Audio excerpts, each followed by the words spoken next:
Well, I've always had a deep feeling for traditional country music. Lived probably grander in my heart than any of the rest of them.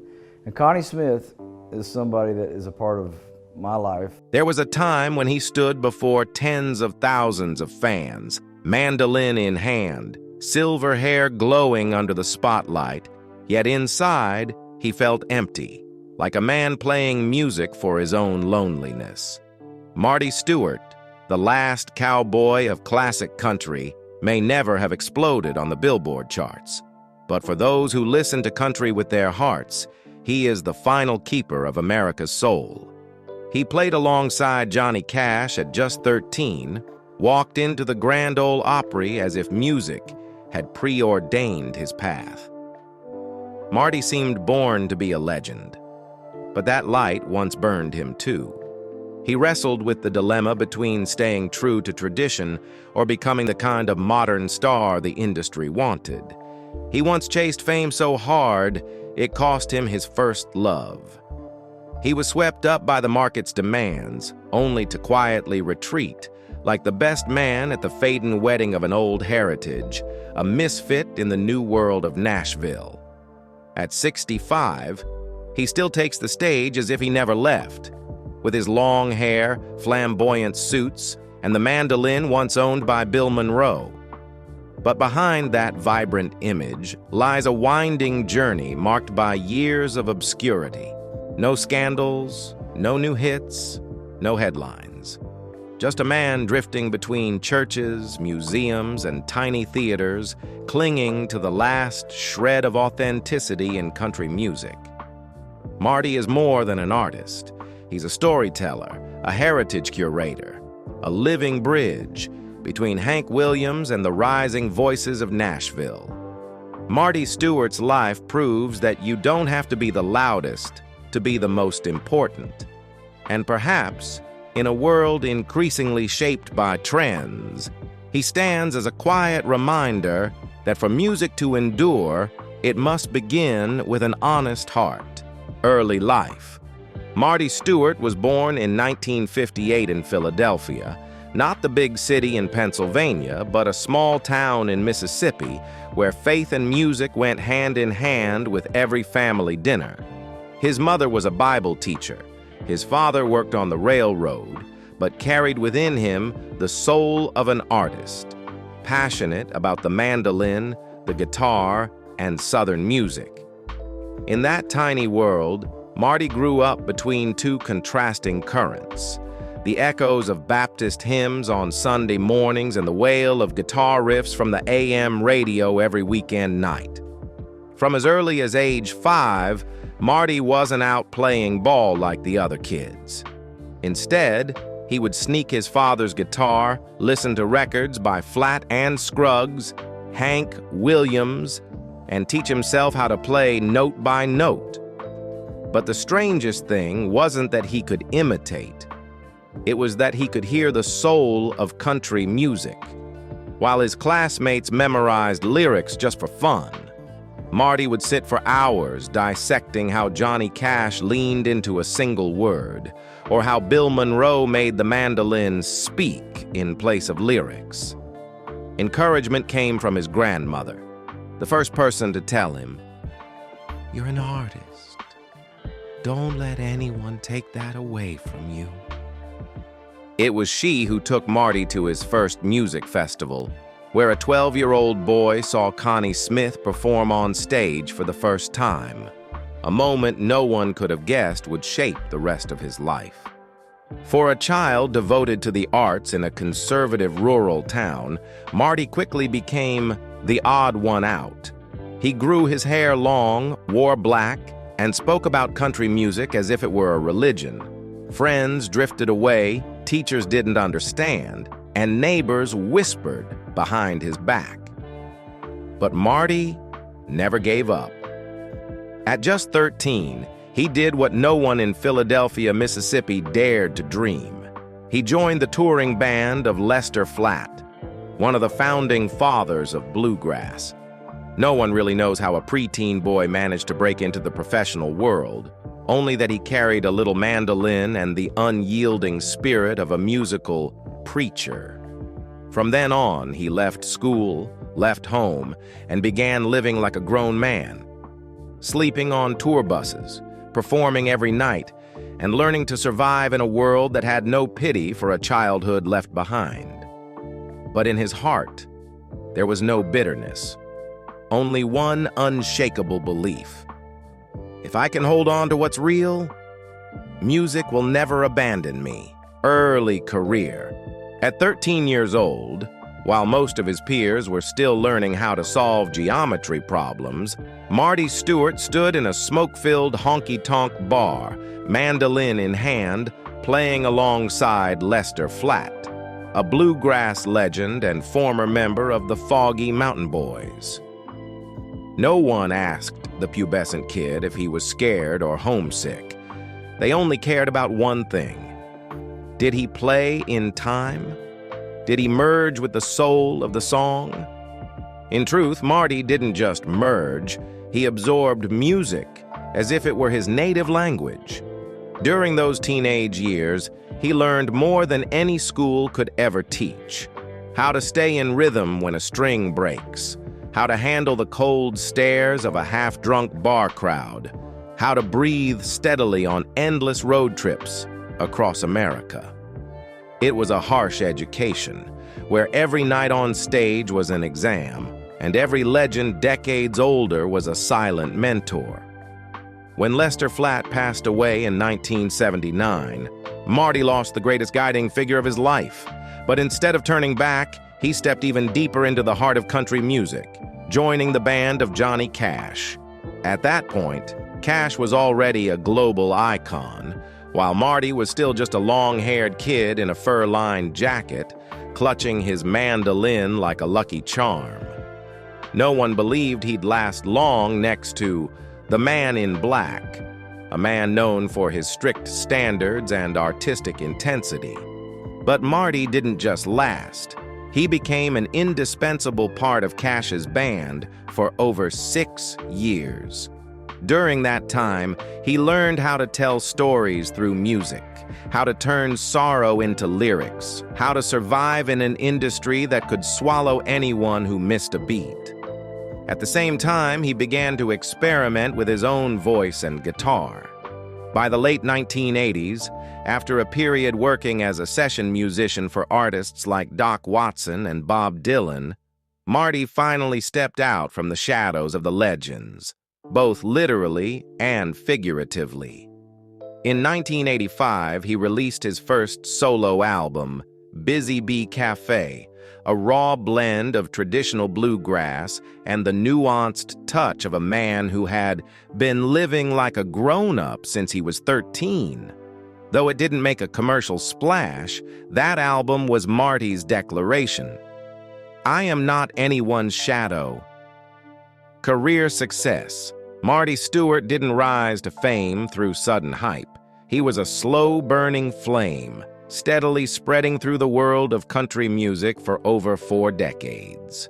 After years of apprenticeship and touring with legends like Lester Flatt, Doc Watson, and serving as guitarist in Johnny Cash's band, Marty stepped into the spotlight with a musical identity that couldn't be mistaken for anyone else's. A blend of traditional honky-tonk, classic bluegrass, and the rebellious spirit of rockabilly. In 1989, he released Hillbilly Rock, a pivotal album that propelled him into the mainstream.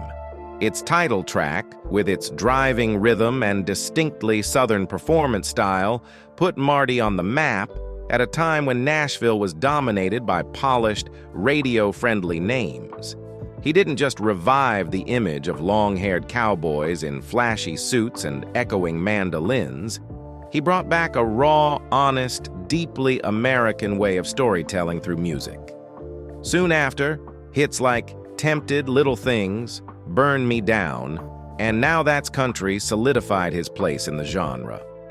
But the real turning point came with his collaboration with Travis Tritt, a like-minded ally in the fight to preserve authentic country music. Their duet, The Whiskey Ain't Workin', not only won a Grammy, but also became an anthem for the no-hats generation, artists who rejected the label-mandated cowboy image to protect their individuality. Their joint album, This One's Gonna Hurt You, 1992, became one of the most defining works of the decade, both artistically and culturally. Yet Marty was never content with simply producing commercial hits. In 1999, he released The Pilgrim, a concept album widely regarded as his most heartfelt work. Based on a true story of love, faith, and redemption in his home state of Mississippi, The Pilgrim marked the pinnacle of his musical storytelling, layered, introspective, and stripped of any gloss. Though it was commercially overlooked at release, the album has since been recognized as a masterpiece. Marty continued to experiment and expand the boundaries of country music with albums like Soul's Chapel, 2005, a tribute to Southern gospel, and Badlands, Ballads of the Lakota, a work highlighting his empathy and advocacy for Native American rights. On Ghost Train, the Studio B sessions, 2010, he returned to the legendary RCA Studio B and recorded using vintage equipment to recapture the soul of classic Nashville. With Way Out West, 2017, produced by Mike Campbell of Tom Petty and the Heartbreakers, he transported listeners to a cowboy desert dreamscape with psychedelic tones reminiscent of Ennio Morricone. Beyond being an artist, Marty became a torchbearer. Between 2008 and 2014, he hosted The Marty Stuart Show, a television music program styled after the classic Grand Ole Opry, where he invited both young and veteran artists to perform songs that had long been forgotten by mainstream country shows. At the same time, he formed the Fabulous Superlatives, one of Nashville's finest backing bands, featuring Kenny Vaughan, Harry Stinson, and Chris Scruggs, together creating performances that were as tight as they were soul-stirring, from churches and county fairs to major theaters.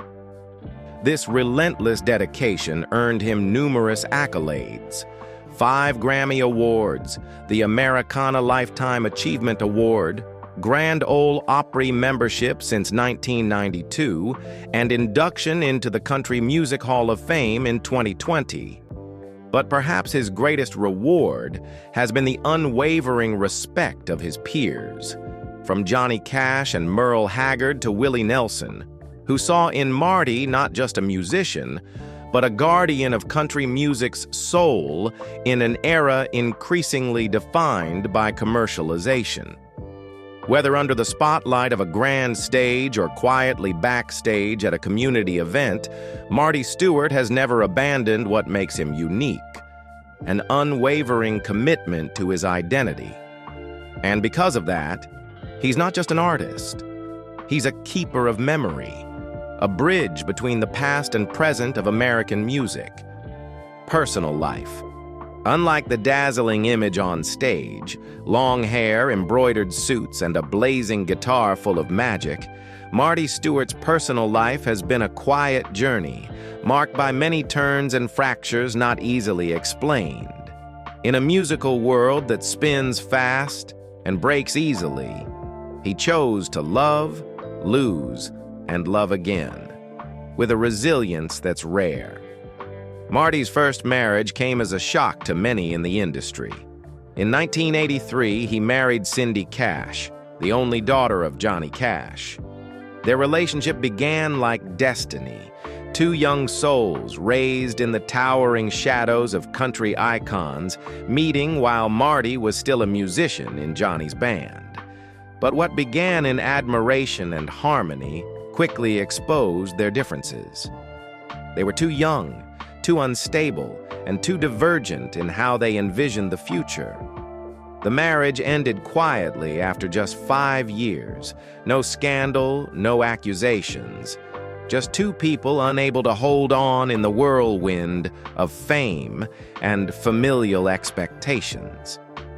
After the breakup, Marty became more private, but also dove deeper into his music. For a time, he lived almost in isolation, writing, recording, and performing. In a rare interview, he admitted, "In the world of country music, even with all the applause, you can still feel so lonely that you need music just to save yourself."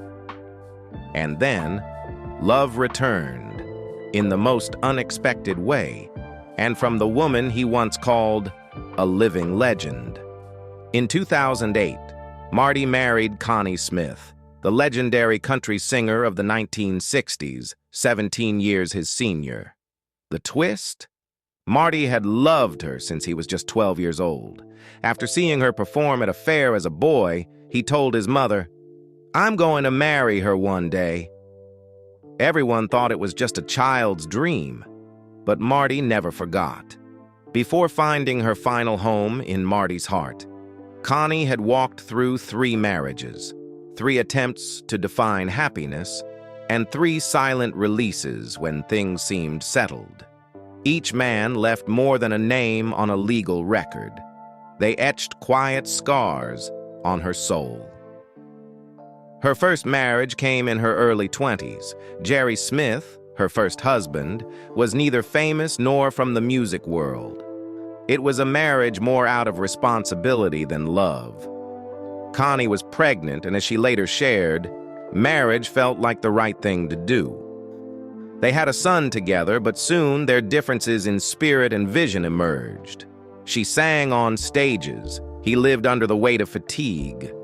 There was no strong bridge between them. In 1966, they quietly divorced, just as Connie was at the peak of her fame with a string of country hits. But loneliness didn't leave her for long. That same year, almost as an emotional reflex, she entered a second marriage with Jack Watkins, a struggling TV actor. It wasn't love. It was a temporary grasp for comfort.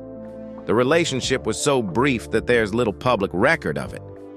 They had a daughter, but barely lived together afterward. Connie has rarely spoken of that time except for one sentence: "We shouldn't have gotten married." It wasn't bitter, nor angry. Just a sigh from someone who realized she had tried to fill an emptiness the wrong way. Her third marriage came in 1968. This time, Connie thought she'd found something close to peace. Marshall Haynes, a martial arts instructor, wasn't from the music world, but seemed grounded, strong, and quiet. They spent over 2 decades together, had 3 children, and for many years, Connie stepped away from the spotlight, choosing to be a wife, a mother, a devoted believer. She once said music was no longer her top priority because family had become her world. But music is in the blood, and blood never stops flowing. When she returned to writing, recording, and touring in the 1980s, cracks began to show. Marshall didn't hold her back, but he didn't walk beside her either. They drifted, not from betrayal, but from a growing gap between 2 separate worlds. They divorced in 1992, quietly, without public drama. Just a silent end to a long chapter once filled with hope. Marty reconnected with Connie in the 1990s after both had weathered personal storms. Connie, then a 3-time divorcee with 5 children, initially rejected the idea of a relationship due to their age gap and heavy pasts. But Marty's patience, his genuine admiration, and his quiet, non-judgmental presence gradually opened her heart. Their love grew away from the spotlight. No social media, no red carpets. Just shared recording sessions, small tours, and quiet nights in a wooden house in Tennessee. What makes this love story extraordinary isn't just the age difference, but how they healed one another. Marty once said, "Connie is the only one who truly understands that music isn't my job, it's how I breathe." And she never tried to change that. When Connie was asked what makes her happiest in the marriage, she simply smiled and said, "Peace." Marty brought me a peace I never knew. Though they have no children together, they've built a tightly knit family, where Connie's children and even the band members call Marty the keeper of the flame. He hasn't built the image of a traditional model husband. Instead, he shows up, quietly, steadfastly, and without fanfare. What's remarkable is that in over 2 decades together, Marty and Connie have never let the media intrude on their private life. No scandals, no gossip, only guitars and hand-holding behind the curtains. They still tour together, whether on small-town stages or in rural churches, and often share the spotlight to sing as one. 2 generations, 2 once-broken souls, now fused together. In a rare moment of candor, Marty said, "It took me almost a lifetime to understand that love isn't about perfection. It's about choosing the same person every day, even after you've seen all their cracks." That sentence, perhaps, is the purest summary of his personal life. Unvarnished, imperfect, yet true and utterly unshakable. Legacy and impact. Some artists are remembered for the number of records sold, the awards on their shelves, or the sold-out stadiums. But Marty Stuart, with his rhinestone-embroidered suits, mandolin always at the ready, and silver hair blowing like a Western ghost, leaves behind something else. A soul, an identity. A belief that country music is not just a genre, it's a culture, a bloodline running through the veins of America. For more than half a century, Stuart has not only lived off music, but lived for music. He's won 5 Grammy Awards, been inducted into the Grand Ole Opry, praised by critics as the guardian of country's classic heart in modern times, and served as a vital figure in preserving the cultural heritage of Latin Appalachian America. More than just expressing it in sound, Stuart founded the Congress of Country Music, a national museum housing over 20,000 rare artifacts, from Hank Williams's guitar to Johnny Cash's stage-worn suits, unreleased recordings, and even Stuart's own glittering stage outfits. In Stuart's hands, the past doesn't gather dust, it lights up. He has brought once-forgotten melodies back into the hearts of younger audiences through albums like Ghost Train, the Studio B Sessions, and Way Out West, works that both honor the legends and innovate with a modern musical mindset. Few country artists dare to blend psychedelic, surf rock, and traditional gospel in a single album. But for Stuart, that's how he breathes. Marty's influence doesn't lie in screaming crowds. It lies in the quiet reverence of those who truly listen. Fellow musicians call him a bridge between generations, from Willie Nelson to Chris Stapleton, from Emmylou Harris to Tyler Childers. He once stood on stage beside Johnny Cash, his spiritual mentor and final confidant. And in turn, he now uplifts the next generation with what he himself had to earn. Not technique, but the unwavering spirit of living and dying for the music. To the public, Marty Stuart is not a textbook country star. He is a symbol of non-compromise. As the industry chases pop-driven trends, Stuart holds firmly to the pedal steel, the fiddle, the banjo, and the stories of wild, dusty lands. As Nashville shifts, he retreats to the margins, because there he can speak his truth without asking permission. That is the real legacy. Not just leaving behind great recordings, but leaving behind a fierce, unshakable loyalty to a musical soul. Marty Stuart doesn't try to make country music cooler. He simply proves that country has always been cool, raw, and beautiful if we're willing to listen with our hearts. Present life. Though his hair has turned silver and the digital era continues to push traditional country music further into the shadows, Marty Stuart still takes the stage each night as if it were his last time playing. Not to prove his name, that's long been settled, but to protect the soul of a genre that's slowly being forgotten. And in recent years, he's done so with undiminished resolve. In 2024, he and his band, the Fabulous Superlatives, appeared on NPR's Tiny Desk Concerts, a minimalist performance space known for its raw authenticity, where every lyric and note rings out plainly, untouched by studio trickery. Marty sat there among acoustic guitars and soft lights, with the calm gaze of someone who's lived through half a century of music. And in his eyes, the audience could see the entire history of Nashville. That same year, he released Altitude, an album rich in philosophy, where country music intertwined with spacey tones, creating melodies that floated like the feelings he still holds for the Old South. The album didn't yield commercial hits, but critics hailed it as a spiritual voyage between the classic and the cosmic. In 2025, Marty didn't slow down. On the contrary, he embarked on his most extensive U.S. tour since the pandemic, with over 35 performances stretching from Nashville to California. The show at the Grand Ole Opry, where he first set foot at age 13, was seen as a symbolic homecoming, a night where the audience didn't just hear music, but witnessed a living piece of American heritage.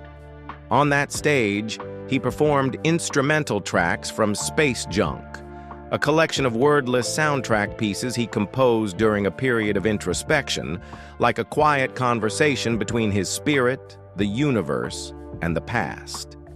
Remarkably, 2025 also saw his collaboration with Chris Stapleton on the All-American Road Show tour. More than just a connection between two generations, it was a declaration.